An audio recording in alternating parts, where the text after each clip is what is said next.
Wine, mathematics, and distant shouting were a terrible combination. I groaned, rubbed my eyes, and made another attempt to add up the numbers crawling over the parchment before me. Finishing our administration for the month was the last of my tasks this morning. Just 3 more pages of paint and canvas purchases to go, and then I'd be free to leave this office. Free to finally finish the dress I'd sewn for today's victory celebration, and make my way to the village square, where the long tables would already be filling up with roast lamb and grilled goat cheese, and Nettie's famous honey figs. Just a few lost sums.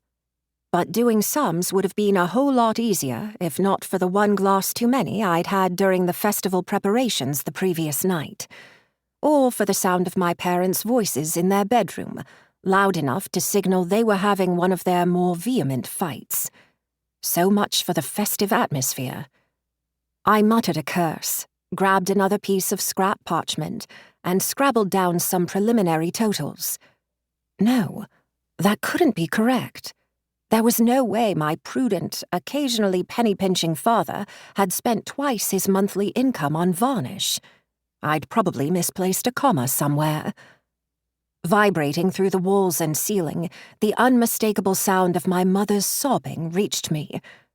"Oh, for fuck's sake," I muttered out loud, shoving away from my desk.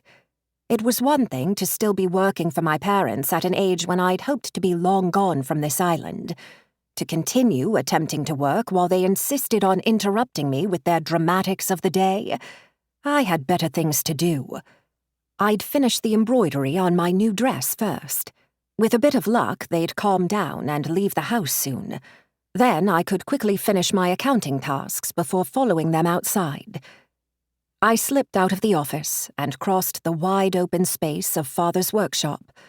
Above my head, intelligible now with 1 less wall separating us, my mother was yelling about the neighbors and expectations and, recognizable even through the walls, my name.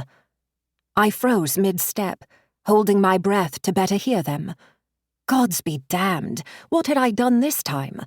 Had someone been gossiping about my 6 months on Ildhelm again? Or was it about men and marriage, as these fights were more and more often lately? "Ulda is pregnant with her 2nd already," Mother had told me yesterday, her lips tight with annoyance. "And she's younger than you are." Nobody had asked for my hand, had they? Heart jumping into my throat, I trotted to the workshop door and opened it a chink. Their voices came much clearer now, unaware of my listening ear. "I'm telling you we can't risk it," my father shouted, his voice accompanied by the sound of his heavy footsteps. I knew those footsteps. They rarely promised anything joyful. "That Othmar fellow has been studying magic for decades. If Em has even the tiniest slip, she hasn't slipped for months, for years. You weren't the one who had to explain to Matilda why her apprentice suddenly started burning dresses." My heart clenched at that.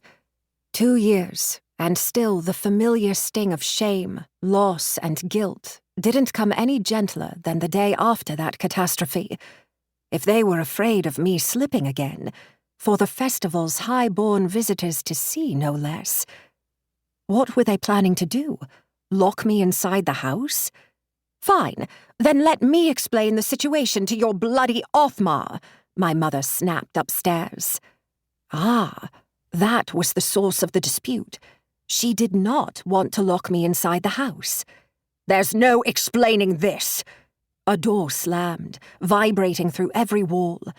More footsteps, and a joyless laugh, loud enough to make it through 2 closed doors. "He's been hinting he might commission portraits for the Academy Gallery. The Academy Gallery! If he finds out my daughter is... I stiffened, waiting for the rest of that sentence. It didn't come. A disappointing little mess, carrying a shred of that erratic magic that should have died out of my mother's family generations ago. Father had never spoken the words to my face, but then again, they weren't hard to read in his eyes. Para seguir escuchando este audiolibro gratuitamente, haz clic en el enlace de la descripción y podrás escucharlo completo sin coste gracias a la prueba de 30 días de Audible.